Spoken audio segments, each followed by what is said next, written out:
Hi friends, പുതിയൊരു വീഡിയോയിലേക്ക് എല്ലാവർക്കും സ്വാഗതം. അപ്പം മഴച്ചാറിലൊക്കെ കൊണ്ട് നനഞ്ഞ ശേഷം നമ്മൾ പുല്ലെടുത്ത് കൊണ്ടുവരികയാണെങ്കിൽ ഞാൻ ഇതുപോലെയാണ് ചെയ്യാറുള്ളത്.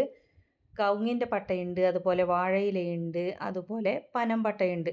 പിന്നെ മാവിലെ എന്തിൻ്റെ കമ്പാണെങ്കിലും നിങ്ങൾക്ക് കിട്ടുകയാണെന്ന് വെച്ചെങ്കിൽ ഒരു അയൽ കെട്ടിയിട്ട് അതിലങ്ങ് തൂക്കിയിട്ടാൽ മതി കേട്ടോ.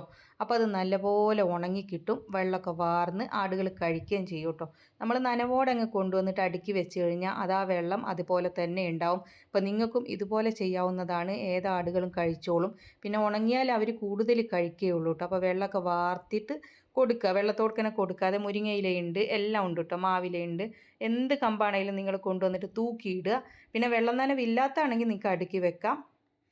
അപ്പോൾ എല്ലാ ഇലകളും കൊടുത്തിട്ട് ശീലിപ്പിക്കണം. എന്നാൽ പിന്നെ കൊണ്ടുപോകുന്നവർക്ക്, നമ്മളിപ്പോൾ വളർത്തി വലുതാക്കിയിട്ട് ആടുകളെ കൊടുക്കുമ്പോൾ കൊണ്ടുപോകുന്നവർക്ക് ഒരു ബുദ്ധിമുട്ടുണ്ടായില്ല. നമ്മുടെ പരിസരത്ത് കിട്ടുന്ന, അവർക്ക് കഴിച്ചാൽ ദോഷം വരാത്ത എല്ലാ ഇലകളും നമുക്ക് കൊടുക്കാവുന്നതാണ്.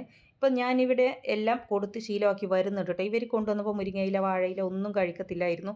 ഇപ്പോൾ ഏകദേശം എല്ലാം കഴിച്ച് ശീലമാക്കി എടുത്തിട്ടുണ്ട്.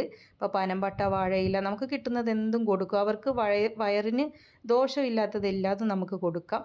ഇത്രയേ ഉള്ളൊരു കുഞ്ഞു വീഡിയോ ആണ്. എല്ലാവരും ലൈക്ക് ചെയ്യണം, ഷെയർ ചെയ്യണം. പുതുതായിട്ട് നമ്മുടെ ചാനൽ കാണുന്നവരാണെങ്കിൽ സബ്സ്ക്രൈബ് ചെയ്യണേ. അപ്പോൾ ഇൻഷാ അല്ലാഹ് മറ്റൊരു വീഡിയോയുമായി കാണാം. താങ്ക്